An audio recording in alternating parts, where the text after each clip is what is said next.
Okay, welcome back to the third part of today's lecture. Before I start, let me just go over a couple of questions.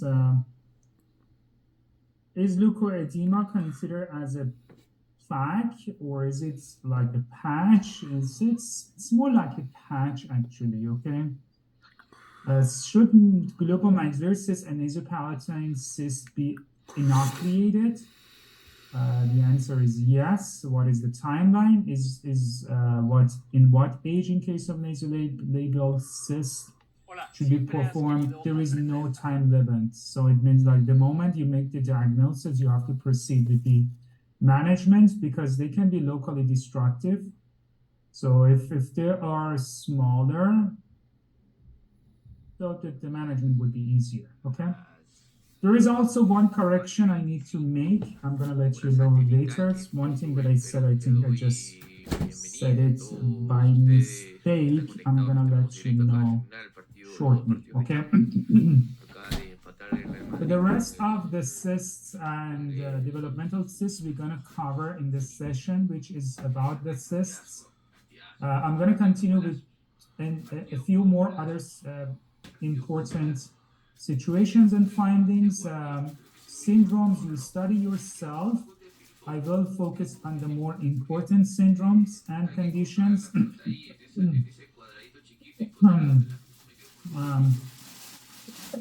Excuse me. So one of the important situations that we have here is hemihypertrophy or hemifacial hyperplasia, which is an asymmetric growth of one or more part of the body. So it can be associated with some syndromes like Beckwith. Beckwith-Whitman syndrome. Where did we have this before? Today we had it. Like,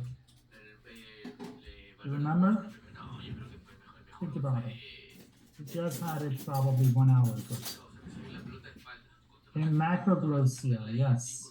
We had it in macroglossia. One of the congenital causes of macroglossia, I said Beckwith-Whitman syndrome and neurofibromatosis. These two were before men type 2, if you remember. Let me just bring it. Yeah. Neurofibromatosis and Beckwith-Whitman syndrome, and this is men type 2. Okay. So among the congenital and hereditary causes of macroglossia. Okay, so now you know that Beckwith-Whitman syndrome and neurofibromatosis can be among the etiologies for hemifacial hyperplasia, which also comes in differential diagnosis with condylar hyperplasia. So condylar hyperplasia also we had it earlier, okay? And as we mentioned earlier, in this situation, the cheek is larger, the lip is larger, but unilaterally, the tongue is larger, okay? It also affects the eruption of the teeth and development of the teeth. So we have unilateral, premature development and eruption of the teeth. So that helps to differentiate it actually from something like condylar hyperplasia, okay? So unilateral macroglossia, unilateral premature development and eruption of the teeth, and the crown of the teeth on the affected side, especially permanent cuspids, can be larger, okay? So these are helpful hints to differentiate it from, for example, condylar hyperplasia, okay? So we have a list of a few syndromes at the end of this chapter in your notes. Out of these syndromes, I'm going to talk about 3 of them, which are the most important ones. So you study the rest yourself, but focus on these 3. Starting with Croson syndrome, which is caused by premature closure of the sutures of the cranium. Okay, so sutures of this area, the upper mature closure, that results in this kind of characteristic facial appearance in which they have brachiocephaly. They have eyes that are bulging out, okay? And usually they have a class 3 tendency because of the maxillary deficiency. So they have zygomatic deficiency and maxillary deficiency, okay? So a skull radiograph is something that we can use for these patients. On a skull radiograph, we have a very characteristic pattern, which is called beaten metal. So beaten metal, that's you see on the skull radiograph. You know, a skull radiograph is helpful for some conditions diagnosis, one of which is Crouzon syndrome, in which we see beaten metal. Another situation in which you can use a skull X-ray to diagnose is what is multiple myeloma. In multiple myeloma, what do you see on the skull radiograph? So here in Crouzon syndrome, we see beaten metal. On multiple myeloma, we see, yes, not the starry sky. Starry sky you don't see on X-ray. Starry sky you see on pathology, examination.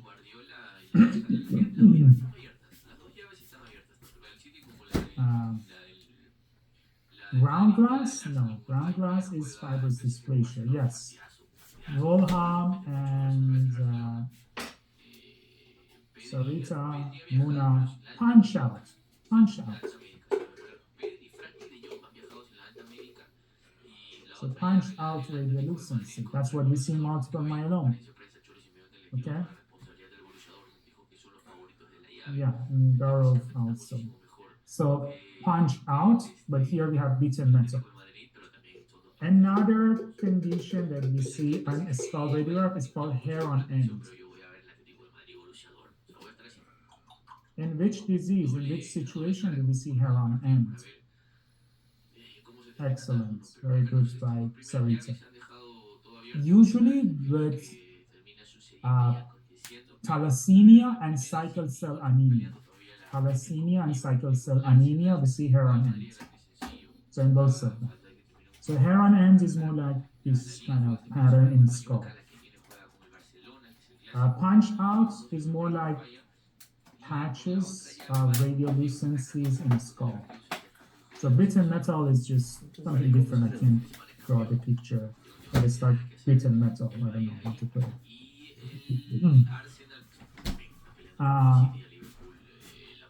So check the other features of Crouzon syndrome.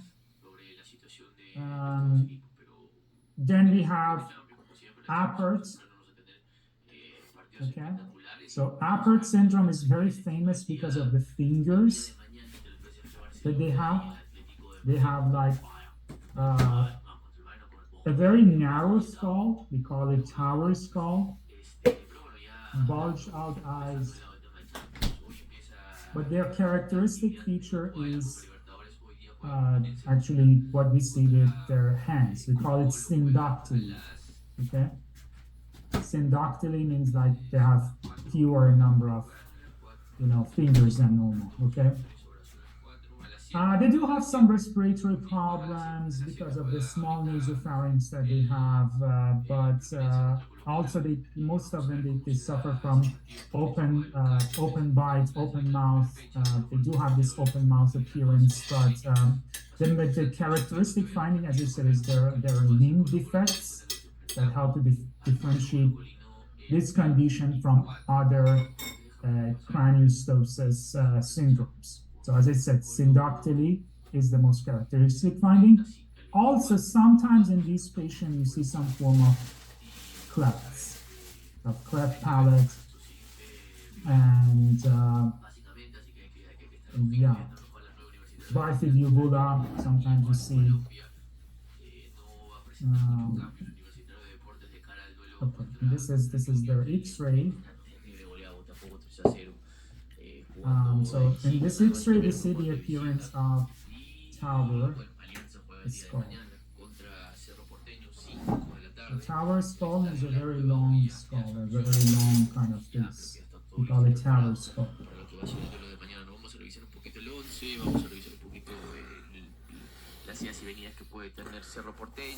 Yeah, they do have a very small maxilla, so that results in frostbite. Can have anterior frostbite. So out of these three syndromes, I already discussed two. The third is actually the most important. This is by far the most important. Okay. So this is called Treacher-Collins. Okay.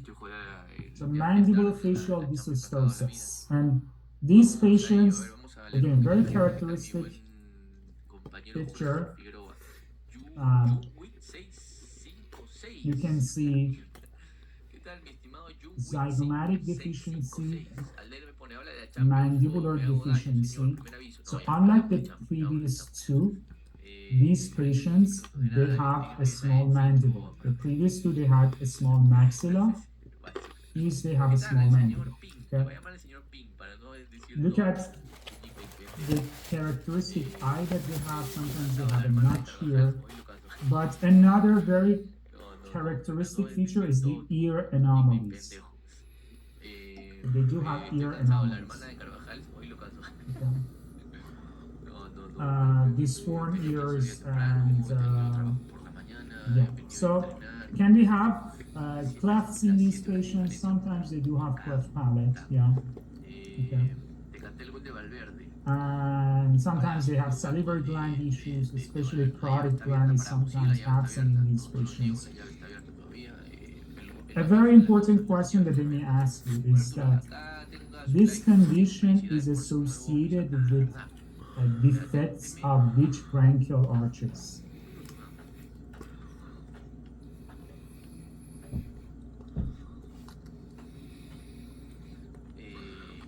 Which is so important.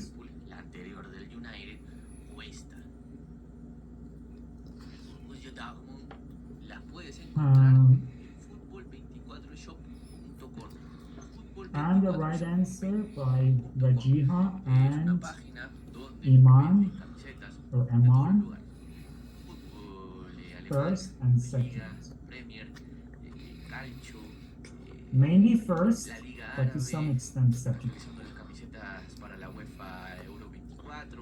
Okay.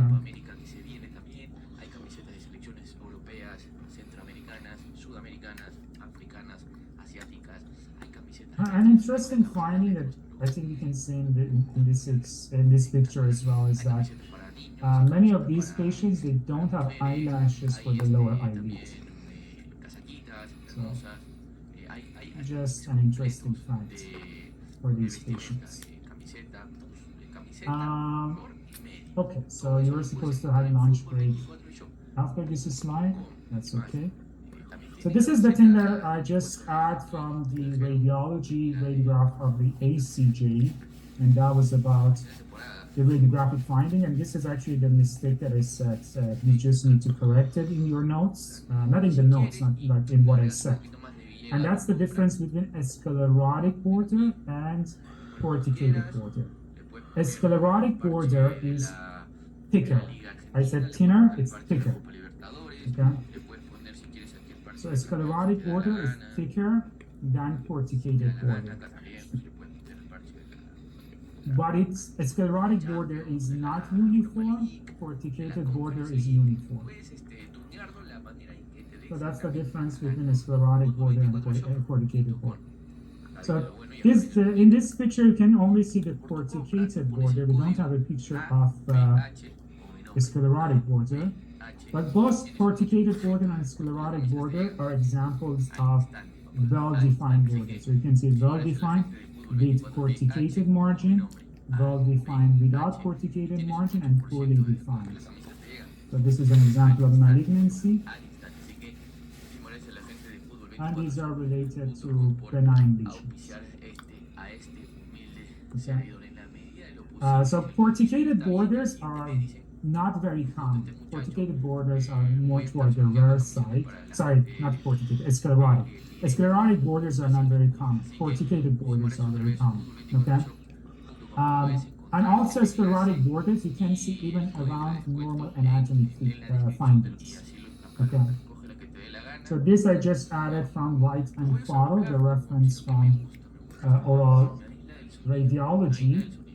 So you can see a corticated border is one that displays a thin, uniform, radiopaque line of bone at the periphery of the lesion. This is more commonly associated with cysts and benign neoplasms and tumors.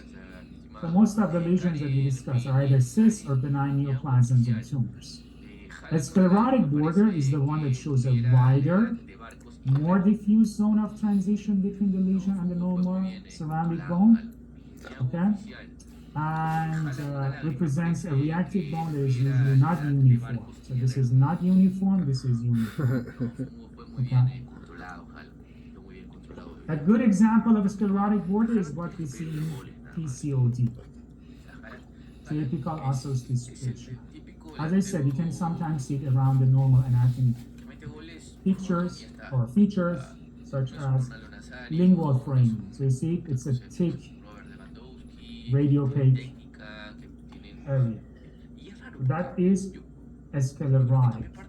Thicker, more diffuse, not very kind of uniform. In some areas it's thinner, in some areas it's thicker. But porticated is well defined. Okay, abnormalities of teeth. So abnormalities of teeth are easy. So this is the easier part of today's discussion. So we do have alterations in size, in number, in shape, in structure, and sometimes discoloration. And this is like what we're going to discuss technically toward the end of today's session. Okay, teeth abnormalities, pretty easy, very easy. It can be congenital. It can arise from, environmental influences like stress, trauma, infection, some diseases that the patient later develops in his life, or his habits, okay? So when it comes to the environmental effects on tooth structure development, the most important factor is the timing. So the time of that change, okay? So the timing of the ameloblastic damage has the greatest effect on the location and appearance of the defects and the enamel, okay?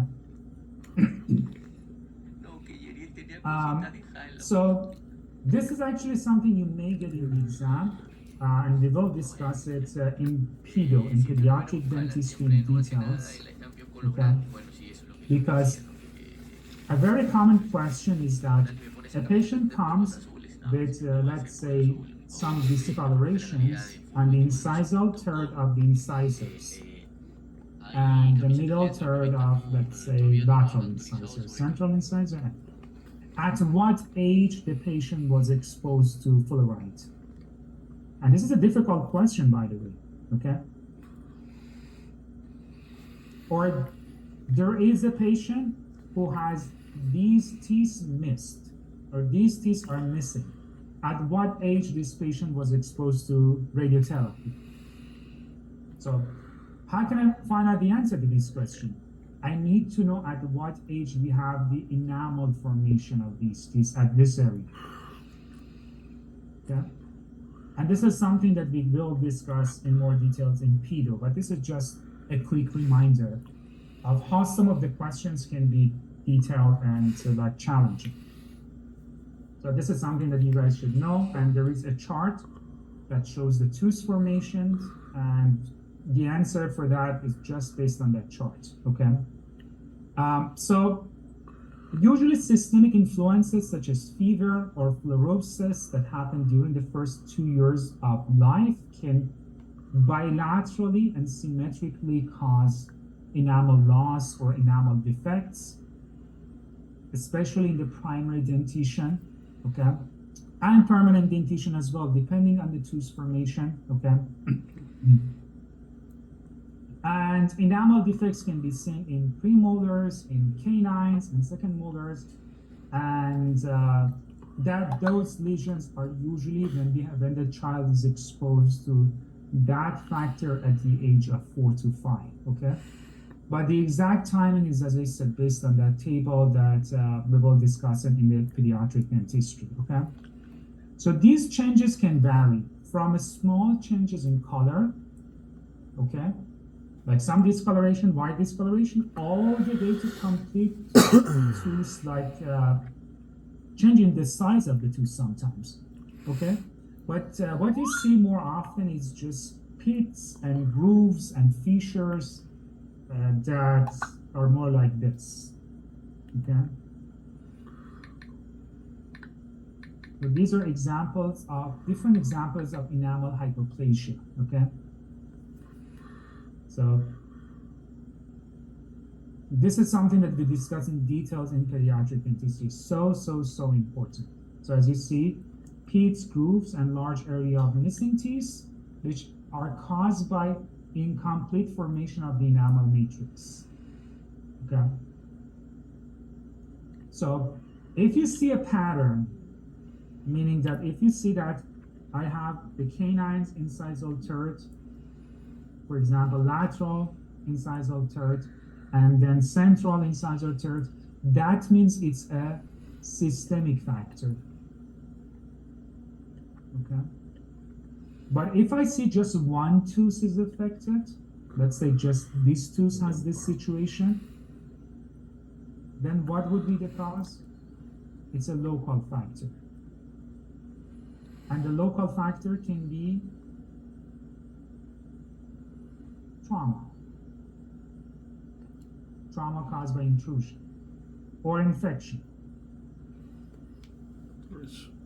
And this is what we discussed under the topic of Turner's tooth. So Turner's tooth or Turner's hypoplasia, which is a localized enamel hypoplasia or enamel defect. Okay. So enamel hypoplasia, when we talk about enamel hypoplasia is mainly a quantitative defect, okay? And that appears, as I said, more like pits and grooves and large areas of missing teeth, or missing enamel, on the tooth. But if it's more like changing color, okay, which means the thickness of the enamel is normal, but the color, the structure is affected, then we call it enamel hypocalcification. So enamel hypoplasia change in this in the like form of the tooth, in form of pits and grooves and fissures. Enamel hypocalcification is more like the thickness is normal, but we have a change in color. Okay. So yeah. Enamel hypocalcification is more like a qualitative change. Thickness is normal, and you may see variations in the translucency of the enamel or in the shade of the enamel, okay?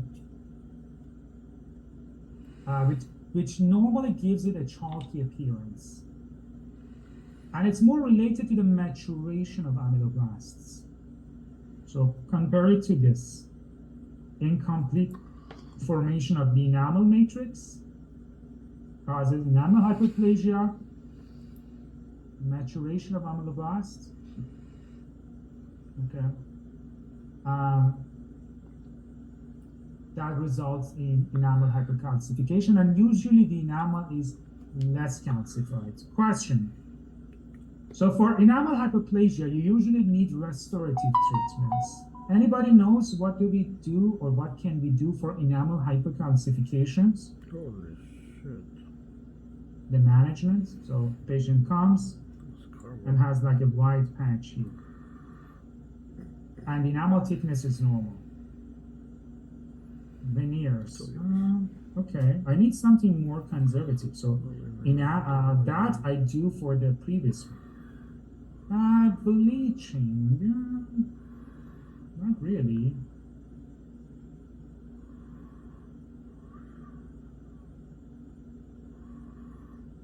Abrasion? No, but it's close. Half is true.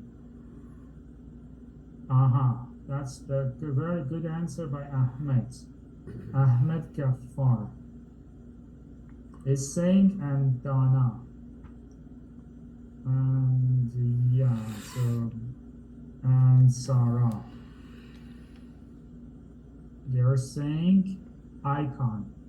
What is icon? Icon is a brand name actually. And this is an example of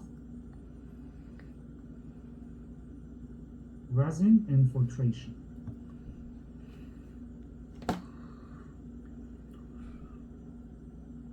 So resin infiltration is just becoming very popular these days. Can be used for management of uncavitated, non-cavitated interproximal lesions and also for wide hypercalcified lesions of enamel. So this is one treatment. The second treatment that Hassan Ali Raza is saying is called microabrasion.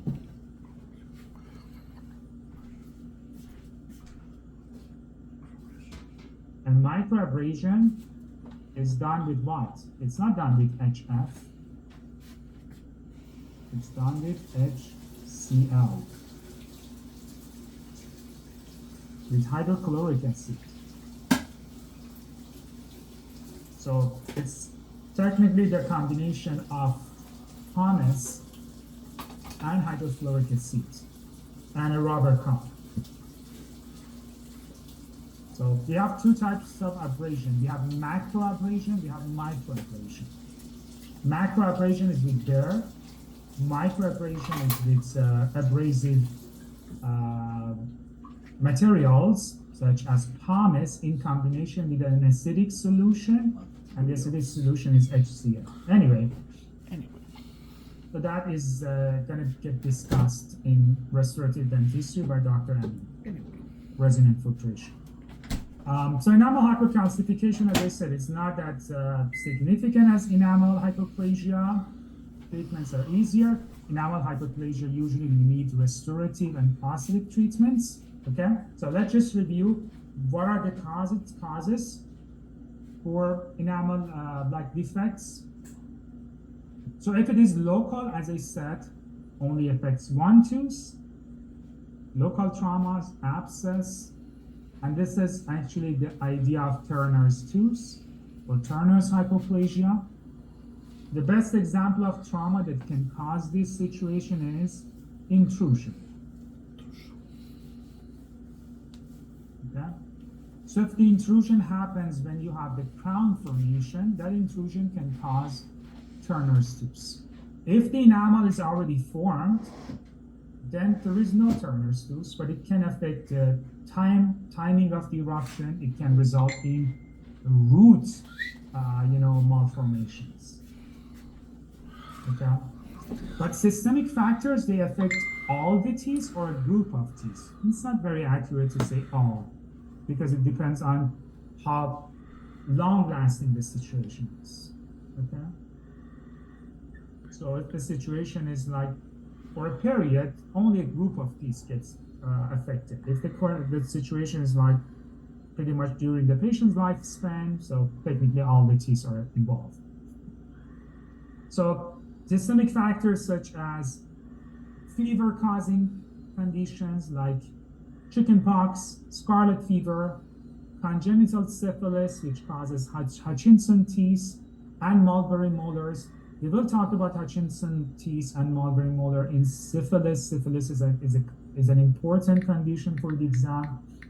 Patients who have some vitamin deficiencies, like vitamin D deficiency, hypercalcemia, and by far the most important systemic factor is fluorosis.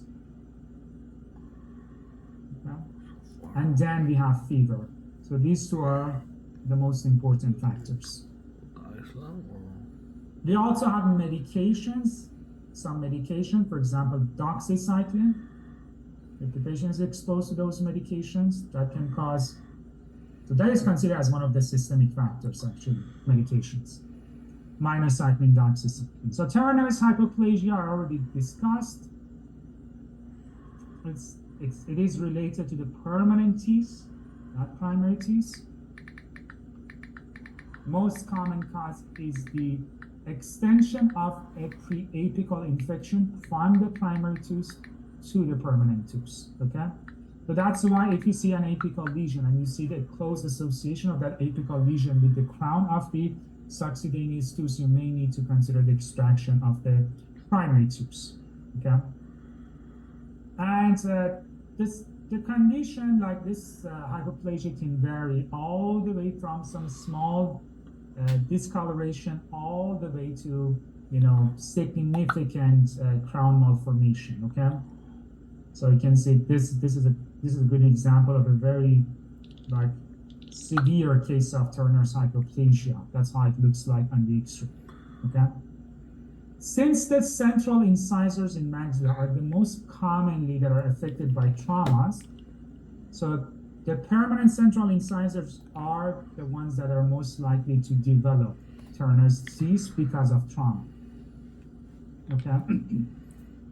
And again, it can become so severe like this, okay?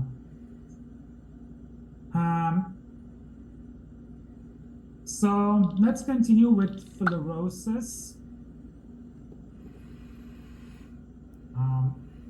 So fluorosis creates enamel defect. Why? Because it results in the retention of amylogenin protein in the enamel structure, okay? And the good thing about fluorosis is that it usually does not result in significant enamel dysplasia. It mainly result in discoloration. So the main issue with the dental fluorosis is aesthetic, okay? So my question is, those teeth that have fluorosis, are they more resistant to caries or less resistant to caries?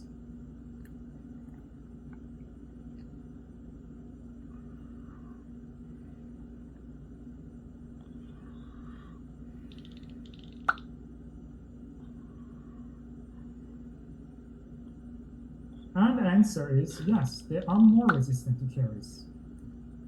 Although this is considered as a form of enamel hypoplasia or enamel dysplasia, but the teeth are more resistant to caries. And that is because of the formation of hydroxyfluoroapatite, which is more resistant to caries, okay?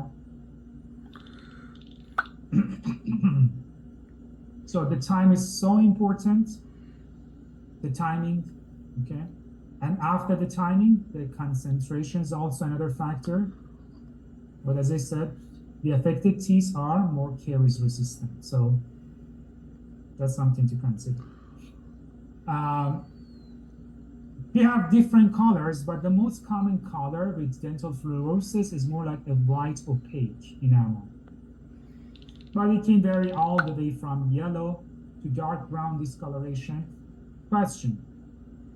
Patient comes with this to your office.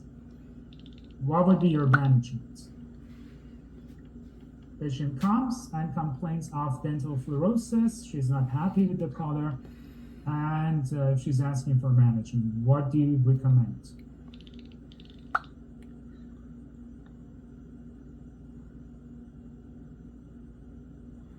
Or let's say this one.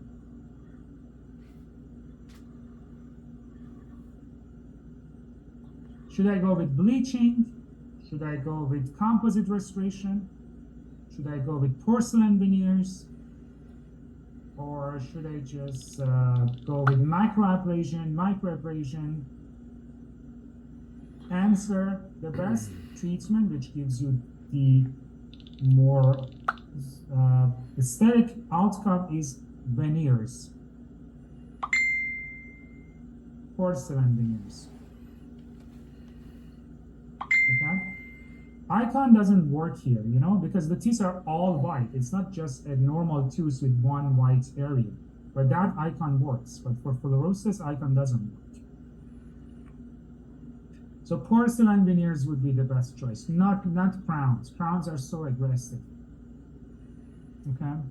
And also one term that you guys should know is the term that we have, which is malted enamel. And malted enamel is something that we see in severe cases of fluorosis. In very severe cases of fluorosis, like here, sometimes you see some pits that normally we don't see in cases of fluorosis.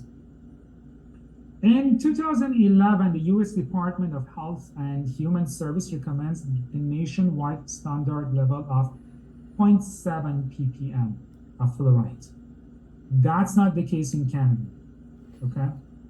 That's not the case in Canada. What about bleaching? No, not bleaching. Bleaching doesn't work for fluorosis. Very, very unpredictable, okay? So this is your homework. Guys, write it down and go and find the answer. What is this number in Canada? Because they're not going to ask about the number in the States. So this is according to these states. What is the number in Canada?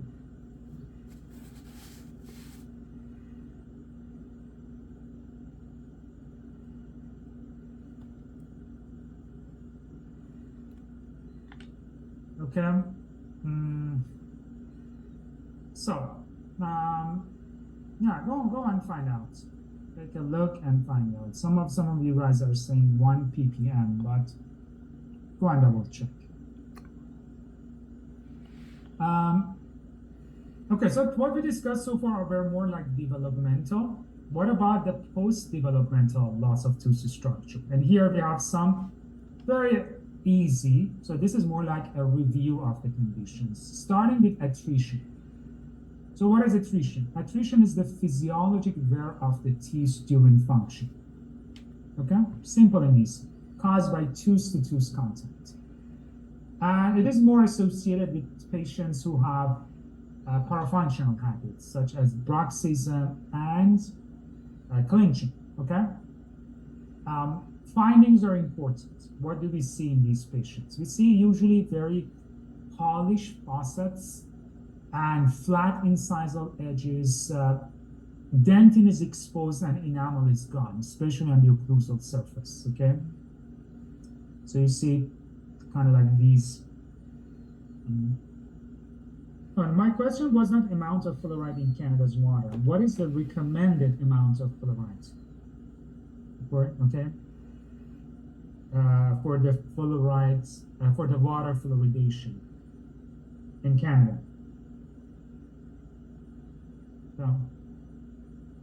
So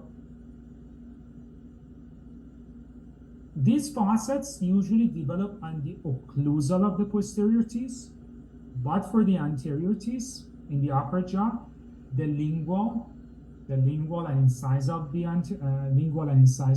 anterior teeth in the maxilla, and the incisal edge of the lower teeth as well can get involved, extending to the buccal, okay? And obviously, this is something that we see more often in older patients and in bruxers, okay? Which condition is it associated with? Attrition. Anybody knows? Attrition, I said it's associated with bruxism and clinching. It is also associated with another situation, which originates from these two, okay? I think it's a hard question to answer because it's so general, but NPDS.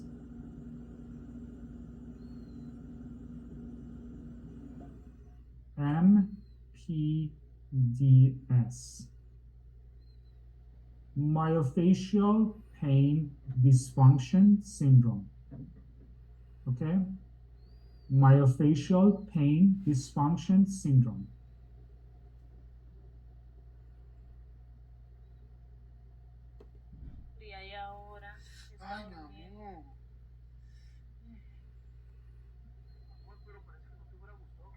And in myofascial pain dysfunction syndrome, we see, which is one of the most common TMJ problems. Technically, the most common TMJ issue that patient has, and that it's caused by muscles. okay?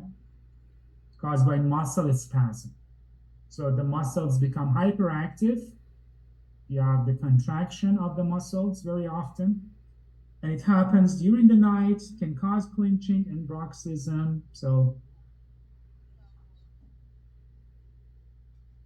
this is one of the etiologies. Yeah, as I said, it's more common in older patients. This is a severe case of attrition. If the attrition is so severe, that results in loss of VD. Loss of VD is not very accurate to use for dentate patients, but this is something that I can just use here. But this is another example, which I think is more common to see. So you see these facets, and dentin is exposed, enamel is staining, okay? Then we have abrasion, easy. Abrasion is caused by an external factor. So we said attrition is teeth by teeth. Abrasion, we have the loss of tooth structure because of a mechanical external factor. So I have to emphasize on the word mechanical, because that external agent, if it is like an acidic agent, then that would be erosion, okay? So the most common example of abrasion that we see, obviously, is the one which is caused by toothbrush, okay? So that's the toothbrush abrasion, results in V-shaped wedges on the facial surface and cervical margin of the canines and premolars when the patient is like that heavy, kind of like, horizontal cross pressure, okay? Occlusal abrasion is an interesting one, okay? It says it's caused by chewing and biting hard foods and objects like chewing tobacco, but that's not the main cause of it. What is the main cause of occlusal abrasion? What do you think is the main cause of occlusal abrasion? It's so easy, so obvious. It's not that this chewing hard foods. So like, what kind of food do you eat that is so hard that causes, loss of tooth structure? Bruxism, that would be attrition. Trauma from toothbrushing on the occlusal surface, no.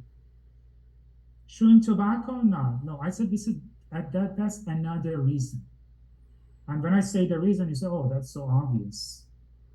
Pencil can be like pen or pencil, or like pin. Aha, that's a very good answer by Ahmad Mahmoud. Nail biting, but what he's saying is opposing restoration. That's the right answer. Opposing restoration. And opposing restoration is a porcelain. Okay? If you have an unpolished, unglazed porcelain, that one has a higher hardness than enamel. And over time, even regular biting force can cause severe abrasion. So that's not called attrition anymore, because it's not tooth-to-tooth contact. Okay? So that's why we say porcelain should be highly polished, highly glazed. Otherwise, it can create a lot of abrasion. And this is actually by far the most common cause of occlusal abrasion, not chewing tobacco. How many people they chew tobacco? Okay?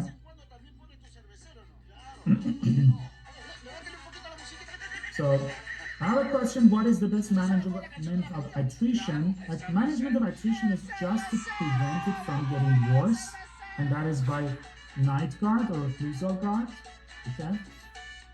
And another, if the patient wants to fix it, let's say I have a lot, like this patient. So you are all dentists, and some of you have more experience than me based on the pictures and like the faces that I see. So how do you manage this patient? The patient is saying that I don't like to be like this the rest of my life. How do you fix it? So what is it? The night guard is just for prevention of getting worse, but what is the management? And the management, as Ahmad is saying, and Karfi, is full mouse rehabilitation. Full mouse rehabilitation. And that full mouse rehabilitation involves opening the bite. Okay? And when you want to open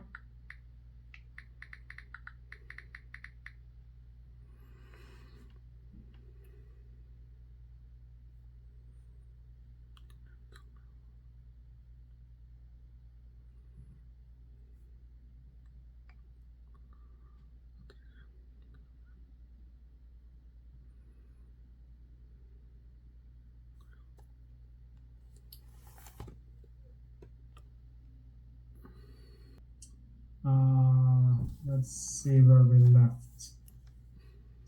Okay, so I was talking about cases that we have severe attrition. We said we have to do full mouse rehabilitation, and that full mouse rehabilitation involves a long period of temporization so the patient can get used to the new VD. Okay. Okay. Share screen.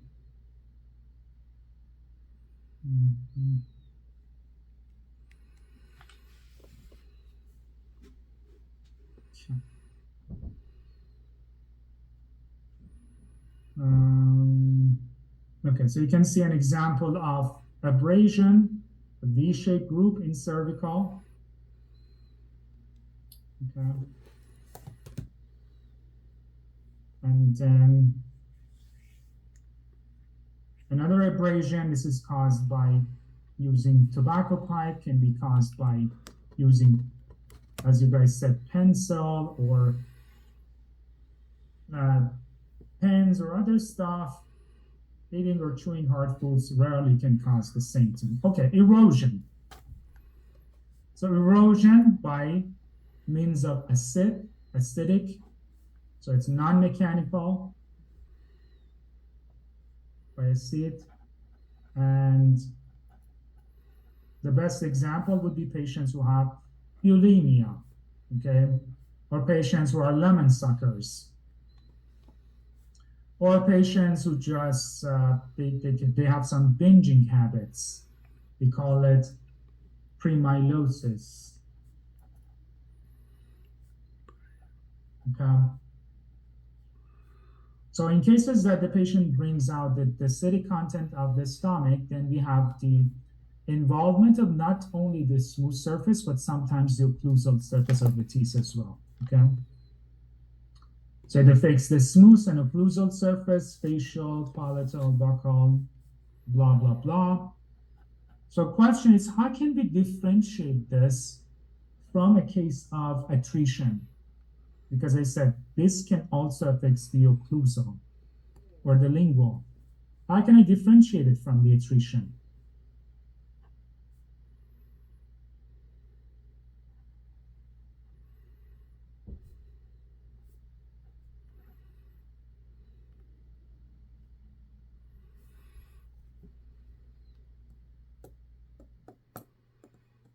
Because sometimes it looks the same. So one factor is the history, and the other factor is the age of the patient. Yes. Okay. So for example, you can see here, erosion just affects the buccal surface. So that's something we see in lemon suckers. Okay. So this is easy to make the diagnosis. But in someone who has a history of bulimia, then it makes it a little bit difficult just based on the way that the lesions look. The problem is in someone who has bulimia, erosion and attrition can get combined. So once you have erosion and the enamel is gone, then even normal chewing habits can become more like traumatic and cause more severe loss of tooth structure. Okay. So like what you see here. So palatal surface of the maxillary dentition in which the exposed dentin exhibits concave surface and preapical and peripheral white lines of enamel, okay? But they say that patients who have erosion, the lesions, they tend to be more, they have more like a glassy appearance, okay? And patients tend to be younger. So in contrast to patients who have attrition.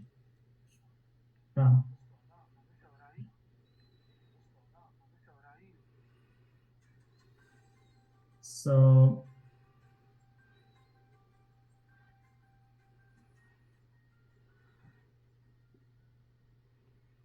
important finding in patients with bulimia, upper incisors erosion, parotid enlargement, formation of callus on fingers dorsum, okay? And they say that it's better to advise them to take banana because banana is high in potassium. And that kind of helps with the situation. Why do they have formation of callus on the fingers dorsum, patients with bulimia? Because they induce vomiting with their fingers, and that's the reason for callus formation on their fingers. So it's on the fingers, okay? And sometimes they have parotid enlargement as well.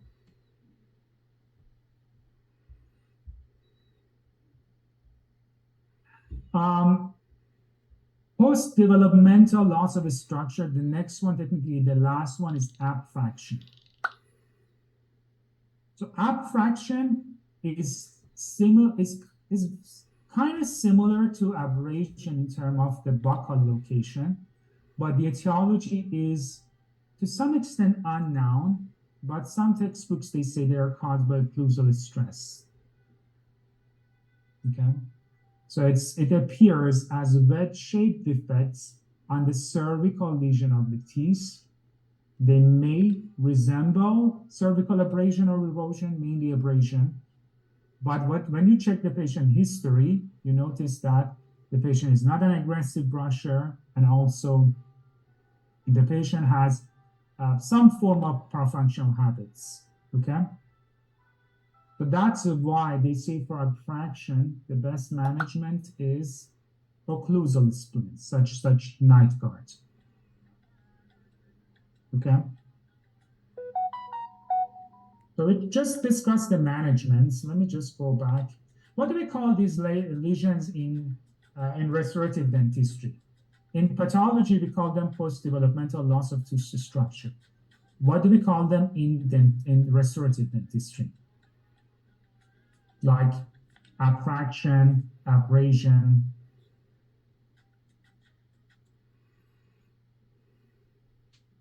Is it glassy appearance that is the distinctive feature? It's one of the helpful features, actually.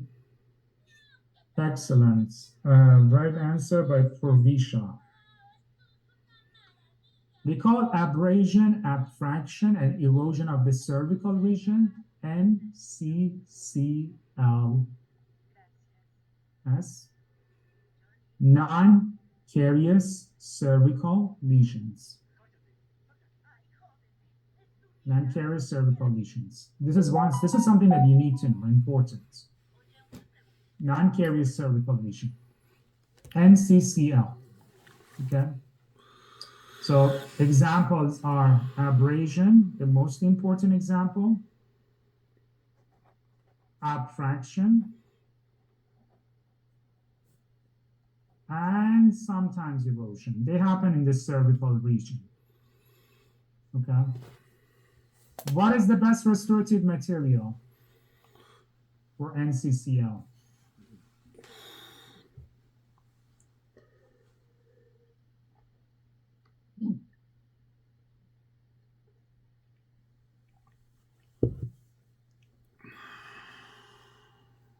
The rest restorative material, when aesthetic is not an issue, is RMGI. Resin modified glass ionomer. Okay. If aesthetic is the factor, flowable composite.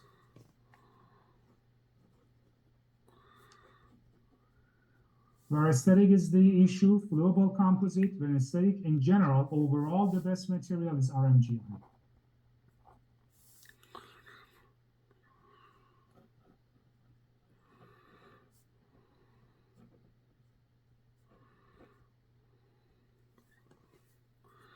So you can see the theory of abstraction that occlusal overloads can cause loosening of enamel rods, which eventually causes cervical lesions. And this is another example of abstraction. You can see in the cervical region. So continuing with another very, very, very important post-developmental loss of tissue structure, and that is internal resorption. So important. Internal resorption, external resorption, both of them are very important. Internal resorption is an inflammatory response in the pulp caused by different reasons. It can be because of trauma or caries. Usually it's because of trauma, okay? And it's usually asymptomatic.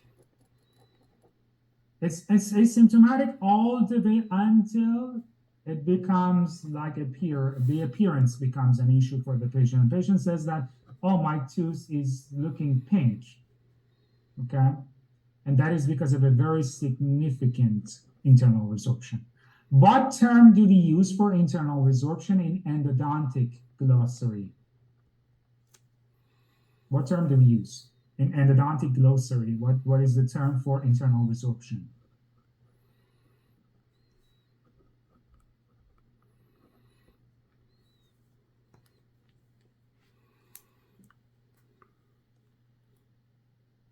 The term is asymptomatic irreversible pulpitis. Asymptomatic irreversible pulpitis. That's the term for internal resorption. That is in contrast to symptomatic irreversible pulpitis, in which the tooth is pretty painful. Asymptomatic irreversible pulpitis, and the management is simply root canal therapy or extraction. But it depends, okay? It depends on the severity of the condition. If the condition is so severe like this one you have to extract. But if it is less severe, then you can still save it, okay? So another situation that is followed is just external resorption, and you guys should know how to differentiate external from internal based on the X-ray. That's one of the ACJ questions, always. You're going to get a case, and they ask you about the kind of differentiation between the two. In external resorption, which is like more common than internal resorption, we have different types of external resorption. I can say we have 3 types of external resorption. And this is from myself. There is no such classification, but we can say we have 3 types. One type is the apical external resorption, and that is by far the most common. Apical external resorption, and that is a consequence, mainly a consequence of an inflammatory lesion. It can be caused by trauma, can be caused by cysts, but usually it is caused by an inflammatory radicular cyst. Okay. The second type that you see is what we call cervical, like aggressive cervical root resorption, and that always happens in this area, in the cervical, right below the CJ. Sometimes can go a little bit below that, and sometimes go below the alveolar bone. So that is called cervical root resorption. Cervical root resorption is an example of external root resorption. That one is so like fastly progressing and has a poor prognosis in many cases. Okay.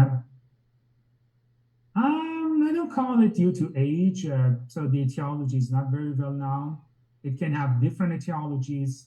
Sometimes it can be caused by internal bleaching. Sometimes it can be caused by traumas, but the etiology sometimes is just unknown, okay? And then the third type is another idiopathic that happens on the root surface, like anywhere on the root surface, okay?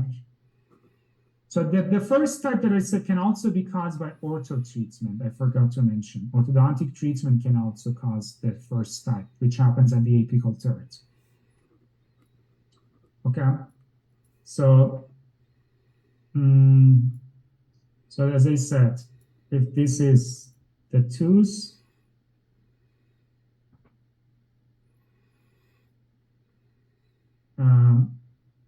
we can have root resorption here, apical root resorption. We can have it here, cervical root resorption, and we can have it on the root surface anywhere like this. Okay.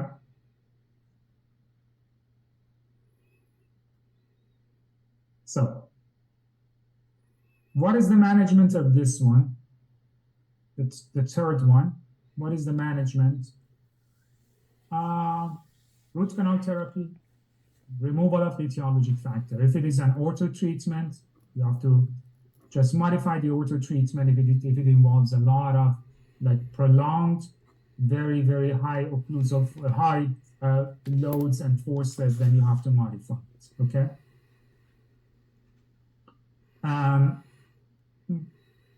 This one, the management of this one, the cervical root resorption, this one is important. Sometimes it's so severe like this that you have to extract the tooth. But this one, the tooth has no choice, no chance, extraction. But if it is not, it's not as severe, but the treatment involves 2 steps. The step 1 and a step 2. And how can I find out what treatment is the best? Is by a CT scan. You have to do a CT scan. You do a CBCT, you see the size of the lesion. And based on that, if you see it's very close to the pulp, you have to do RCT first. After RCT, you raise a flap, remove granulation tissue, and then restore with what? With glass ionomer.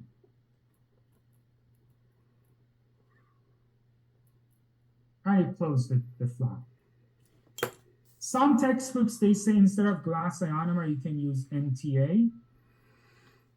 I myself prefer glass ionomer for this case, but MTA can also be used. Okay. If the lesion is not as large, then flap and remove the granulation tissue and restore is enough. RCT may not be needed. Okay. And the third type, so this is 1, 2, 3. Third type you have to monitor. Usually it doesn't need treatment. This is idiopathic. The etiology is not well known. Okay. All right, glass ionomer is pretty compatible, biocompatible. So usually we have a good response from periodontal tissue. MTA is also pretty biocompatible. But glass ionomer tends to be a little bit more long-lasting in these cases. If for some reason the lesion gets exposed to the oral cavity, the survival rate of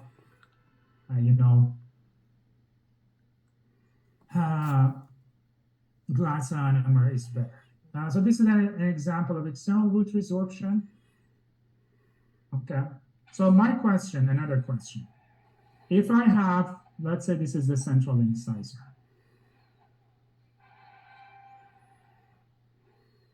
If I have a radiolucent lesion on the root, how can I find out if it is external root resorption or if it is internal root resorption?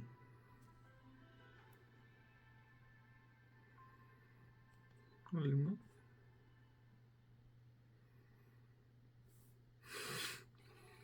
And there are two techniques.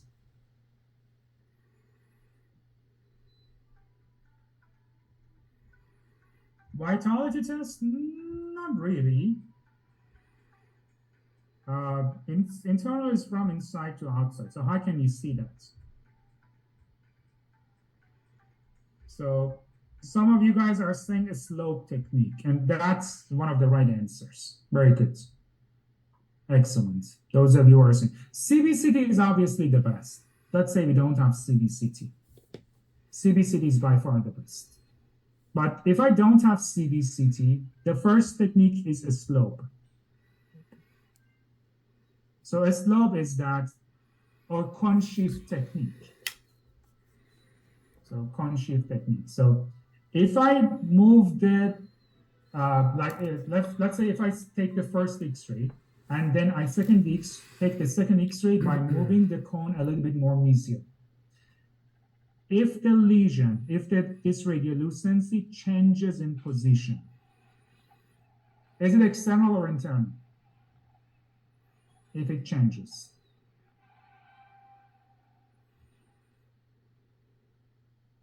Excellent. It's external. Very good. If it changes, it's external. If it doesn't change, it's internal. Okay? So that's actually a more accurate approach compared to the second approach. Okay? So the second approach is just by looking at the lesion, but it's not 100% accurate. If I'm able to trace the outline of the canal inside it, that's external. Okay?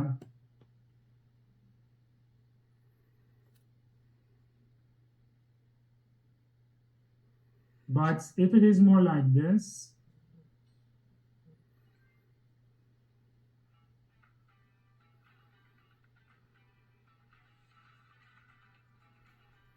this is internal. As I said, this is not always accurate, but like 60-70% of cases, it works.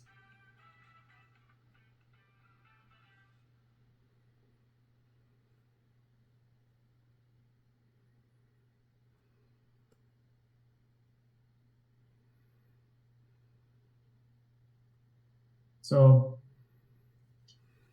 for external root resorption, I can trace the outline of the canal through the lesion, through the radiolucent lesion. I can still see the outline of the canal because it's on the buccal and it gets overlapped on the canal. So it's like, this is the radiolucent lesion, which is external, and this is the canal. So when it gets overlapped, I can still trace the outline of the canal. But for the internal, since it's part of the canal is part of the lesion, so it's more like this. So then I cannot trace the outline of the canal, so it's just like more like this.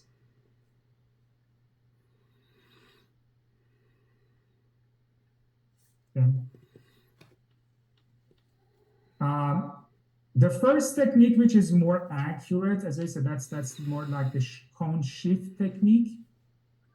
So if I take the first X-ray, and on the first X-ray, the radiolucent lesion is here. And then I take the second X-ray, and I shift the cone, like let's say mesially, and now the radiolucent lesion is here. That is external, if it changes in position. If it doesn't change in position, that would be internal. Do we need root canal treatment in both cases? Answer: in internal, always. In external, sometimes. But in external, other than other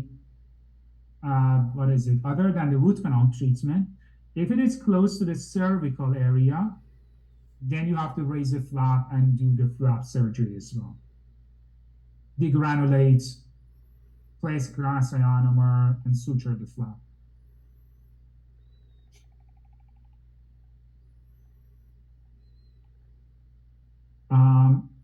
Yeah, this is very important. Okay, so continuing with external, blah blah blah blah. So that's all I discussed. Nothing special about it. And you can see some extensive external root resorption in this case for all the first molder, but idiopathic. We don't know the reason. Okay, doesn't matter. So now we have the discoloration. Okay. So obviously the discolorations can have two etiologies, external and internal. So extrinsic discolorations can be because of bacteria, like poor hygiene, iron, tobacco, one of the most common causes, foods and beverages, gingival bleeding, restorative materials, and medications, okay? Internal or intrinsic can be because of the diseases. In the internal resorption, guys, we must do root canal treatment. Internal resorption must. Internal resorption must do root canal treatment. I never said monitor, okay? I said for the external root resorption, if it is very tiny and it's like in the middle third, we just observe it, monitor it.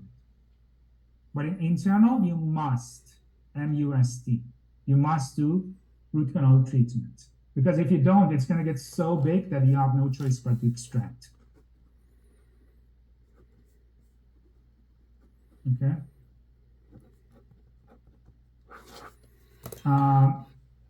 We're gonna have another break in 5 minutes, but unfortunately I cannot extend it that long, because of the schedule I was given, and I have to finish it hopefully by 3 o'clock.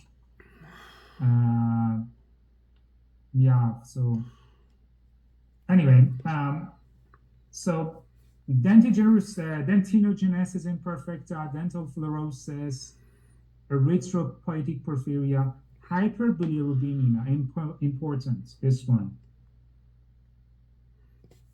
Where is the highlighter? Anybody knows what color change we have in hyperbilirubinemia? So difficult to pronounce this. Hyperbilirubinemia.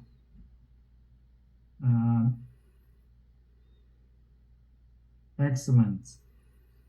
Because of hemosiderin,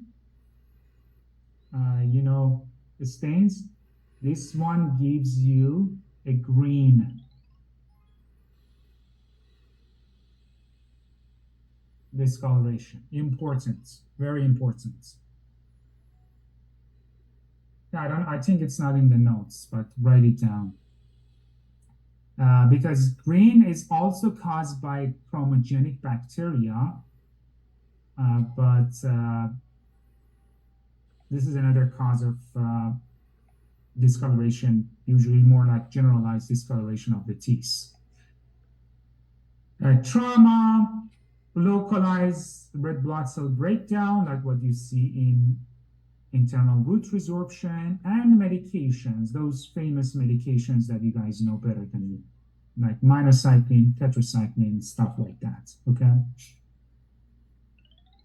So you see chromogenic bacteria, they can cause green and black-brown discoloration, sometimes orange. Most commonly seen in kids and buccal of the incisors, especially in the gingival third.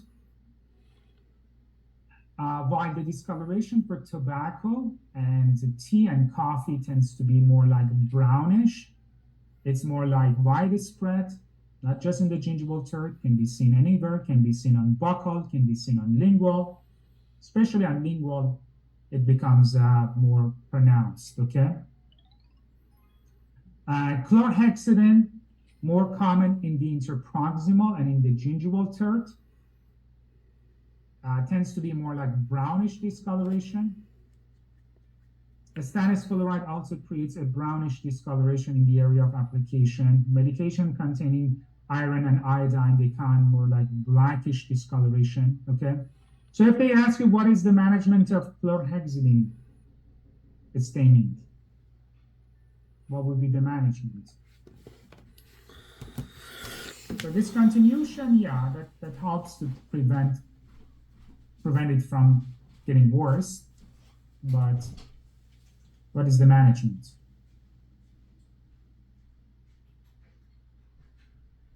It's not reversible. If you don't do anything, it stays right there. Okay. Some of you guys are saying polishing. Can we use a better term? Because polishing is the right answer. No, air abrasion is too much. Too much. Guys, take it easy. Just some stains. It's not enamel hypoplasia. So, you ever heard of this?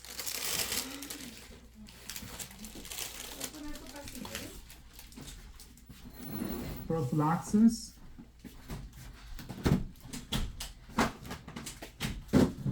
Prophylaxis. We call it prophylaxis. So this is the term that we use, prophylaxis. It's not like the antibiotic prophylaxis. It's a prophylaxis that means that you use a rubber cup. Okay? And some pumps. Air polishers also work. If by air abrasion you mean air polishers, yes. Air polishers are also pretty helpful. But since air polishers are not used everywhere, so we just go with prophylaxis, which means you use a rubber cup and prophylaxis paste, and that can very effectively remove all these stains. You can also use it sometimes for the other external, stains as well.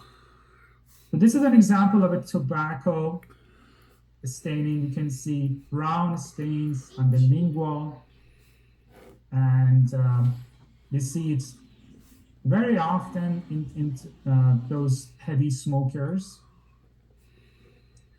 Since they are just associated with plaque and calculus, in many cases it requires scaling root planing with prophylaxis. Okay. So let's just go over other examples of tooth discoloration. We have porphyria, important. This one is important. So it creates a red-brown discoloration with more emphasis on the red. And if you check it under the fluorescence, so when it's under the UV, it creates a red fluorescence appearance, okay? Trauma we discussed. This is also so important, the third one. Okay. Calcific metamorphosis. I think you guys are all familiar with calcific metamorphosis. That is that dull, yellowish appearance of the tooth after trauma. Not right after, a few years after usually. Okay? So calcific metamorphosis is a clinical finding. What is the radiographic finding? What's this? Anybody knows? Huh? The term that we use for an X-ray? It's usually what we see in calcific metamorphosis. ¿Está ahí? Excellent. By Purvisha. We call it pulpal obliteration. ¿Qué hacen ahí? Pulpal obliteration means that the pulp is completely obliterated by the accumulation of calcified tissue, which is more like a reaction in response to the trauma which the tooth was exposed to. Pulpal obliteration. Obliteration. Obliteration means closure, filling up. Okay. So I have a question. Is there a differential diagnosis between fluorosis and tetracycline discoloration? And the main way to I think your question is how can we differentiate between the two? I would say the best way is just based on the history. But if you put history aside, UV can help because under UV light, tetracycline tends to create more like a yellowish fluorescence. That's usually not the case with fluorosis. Fluorosis doesn't give you this appearance. Also, with tetracycline, we tend to have more like darker colors. Fluorosis, usually lighter colors. Okay, more like whitish, yellowish, kind of light brownish appearance. With the fluorosis, with the tetracycline, darker shades, brownish, grayish, especially dark grayish, sometimes a little bit hint of green as well, but more like grayish kind of appearance. We also have minocycline, another tetracycline. Minocycline is from the family of tetracyclines, and as long as they are that these medications are being consumed during the like odontogenesis, during the enamel formation especially, you see some significant color like changes. Okay? Mira los dientes. So you can see this case. Por tetraciclinas. ¿Por qué? Por las tetraciclinas, por tomar pastillas cuando está embarazada. Porphyria, the red Ajá. discoloration. Okay. Una discoloración de los dientes. Mira cómo This se one is calcifica. tetracycline. In this Mira, case, it's tetraciclina. more like brownish, but it tends to be more like grayish. Minocycline is also more like grayish this Minocyclina, appearance, grayish. this discoloration. So minocycline, if you're asking, is mainly used for acne treatment. Sometimes it's used for STDs, sexually transmitted diseases as well. Okay. Eso es más bonito de mi celular que de la computadora, ¿no? So, Ya no, ya. any question so far? A mí está en for degree. I choose myself. Llorando. Está buena, ¿no? Están buenazos. Is it possible not to have pulp exposure in the most severe attrition case? And yes, answer is yes. Yes, you can, because the attrition is like a time-consuming process. It takes time, and during the process, pulp tends to recede. That's why, in the majority of cases of attrition, you don't have pulp exposure because pulp recedes. And attrition is also one of the reasons Bartolito! for pulp attrition as well. Le sienta el bebé acá, ¿ya? ¿Qué pasa? ¿Por qué estos están sucios? Piñas, estos piñas en el vaso de agua.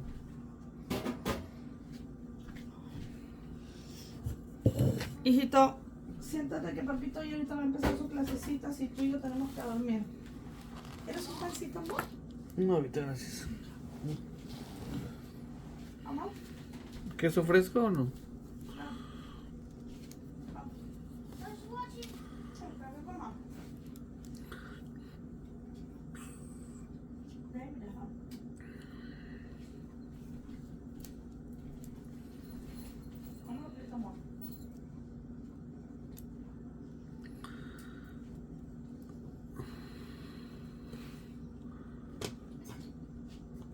Ahorita está apretado acá, amor. ¿Qué? Debes apretar el Okay. botón. ¿Yo? Sí, So- cuando pusiste esa vaina. Next, I have ankylosis here. And ankylosis is another super duper important finding. ACJ, OSCE, AFK. You have at least, at least a question from this in all of these exams, okay? And usually they give you X-rays. They usually give you an X-ray, okay? So the X-rays are like, what is the diagnosis here, okay? And if they ask you, what is the best way to diagnose a case of ankylosis based on X-ray? The answer is infraocclusion. Infraocclusion, that's the best way. That's the tooth is below occlusion. Some people, they say, okay, I look at the PDL. If the PDL is absent, then I call it ankylosis. But that's not the case, guys. That's not the case. Because for ankylosis, it's not like all the PDL should be absent. Even a small tiny piece of PDL is absent. If it is absent, that can cause ankylosis. Okay? So don't look for PDL. Just look for infraocclusion. That is the most important feature, okay? The most commonly involved teeth, important, mandibular primary first molar. And you have to remember that ankylosis is more common in primary teeth, and it's caused by the fusion of cementum and alveolar bone because the PDL is absent, okay? But as I said, it's not, it doesn't need to be, it doesn't supposed to be all around the root. Only a small piece is enough to cause ankylosis. Then we have the second molar, maxillary primary first molar, and maxillary primary second molar, next in the row, okay? Permanent teeth, very, very unlikely. If it happens, can be it can be molars or incisors, okay? But look at the infraocclusion. Look how severe the infraocclusion is. This is a topic that I will discuss in details in pediatric dentistry, because this is something that you need to make the right diagnosis and the appropriate management, okay? But what should we do in terms of management? So this is the management according to the pathology textbooks. When the underlying permanent successor is there, it says that extraction of the primary molar should not be performed until it becomes obvious that the exfoliation is not preceding normal adverse occlusal changes. Gael, ven, toma asiento, tu comidita. Okay. Can we diagnose ankylosis from the percussion sound? Answer is percussion sound is helpful, but it's not 100% reliable because it's very subjective. So if it gives you a metallic, dull sound, it can be relevant to ankylosis.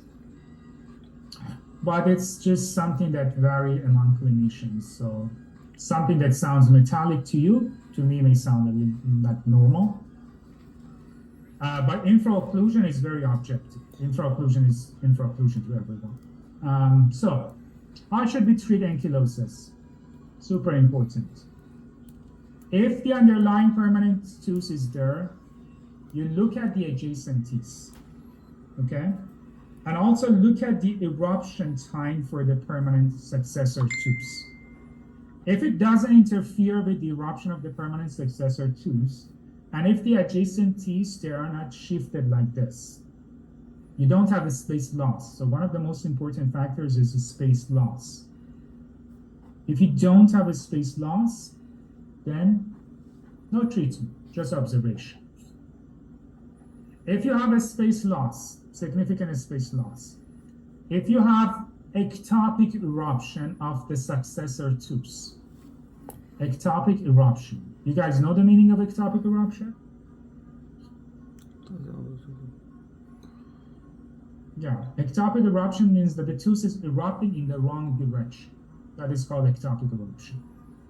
In that case, you have to extract the ankylotic tooth and start a space regaining. Okay. If the permanent tooth, the successor is missing, then you have to consider prosthetic rehabilitation or prosthetic buildup of the tubes, the ankylosing tubes, probably with a crown or with something. Okay.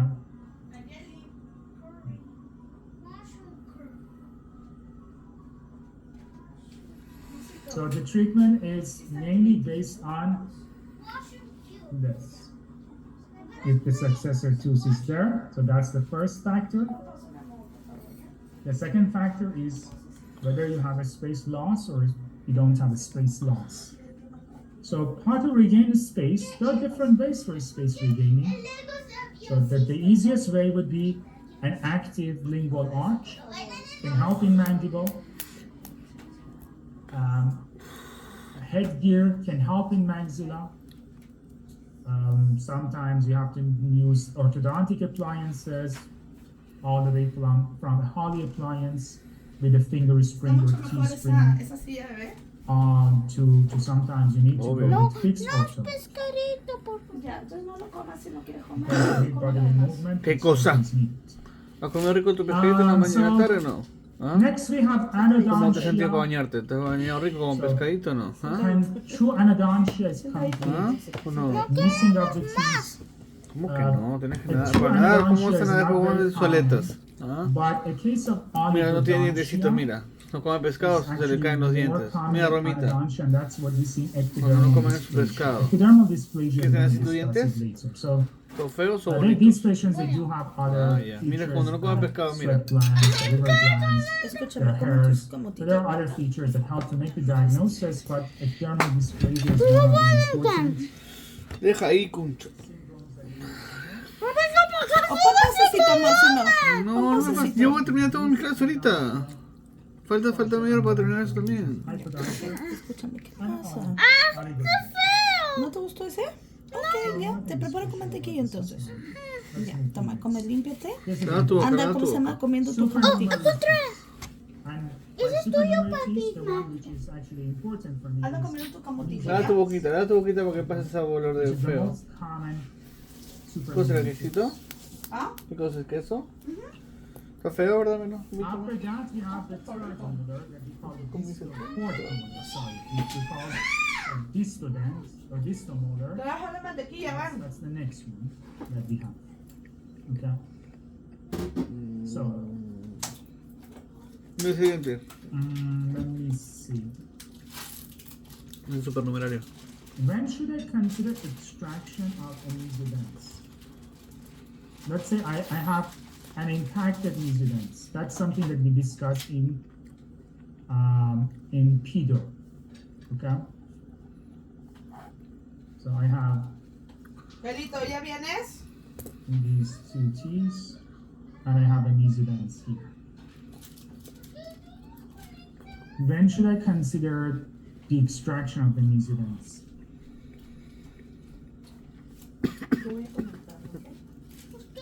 ¿Por qué poniste mami? Pusiste. Besito, pero si no te gusta, no. If it creates testing, Siempre se buscan soluciones, ¿te acuerdas?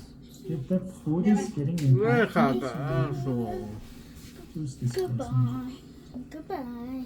Before the eruption of permanent incisors. If it's affecting the eruption of the stigmatitis. Ahí.